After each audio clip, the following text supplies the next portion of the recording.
بیوی کا شوہر کو ہم بستری سے روکنا. حدیث میں ہے کہ جو بیوی اپنے شوہر کو ہم بستری کرنے سے انکار کرے اس پر رات بھر لعنت برستی ہے.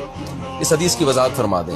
لیکن حدیث میں آتا ہے کہ کوئی شوہر اپنی بیوی کو رات کو اپنے بستر کی طرف بلائے, یہ کنایہ یعنی ہم بستری کرنا چاہتا ہو, عورت منع کر دے, فرشتے اس پہ ساری رات لعنت پر بھیجتے ہیں. بالکل صحیح حدیث ہے. شریعت میں مرد کا حق ہے کہ عورت اس کو ہم بستری سے نہیں روک سکتی. آپ صلی اللہ علیہ وسلم کی ایک حدیث میں یہاں تک فرمایا کہ عورت اگر یعنی چولہے پہ ہو, روٹی پکا رہی ہو, اس طرح کی حدیث کا مفہوم ہے, یعنی بہت بزی بھی ہو تو بھی اس کو اپنے کام کو چھوڑ کر شوہر کی خواہش کو پورا کرنا پڑے گا. خواتین اس میں اپنے آپ کو مردوں جیسا سمجھتی ہیں, وہ سمجھتی ہے ہمارا اس میں وہی حق ہے جو مرد کا حق ہے. بھائی اللہ نے دونوں کی ڈیزائرز میں زمین آسمان کا فرق رکھا ہے. یہاں فوراً بعض خواتین یہ سوال پوچھتی ہے کہ اچھا اگر عورت کے دل میں خواہش ہو اور مرد وہ خواہش پوری نہ کرے تو کیا مرد پہ بھی لعنت ہوتی ہے؟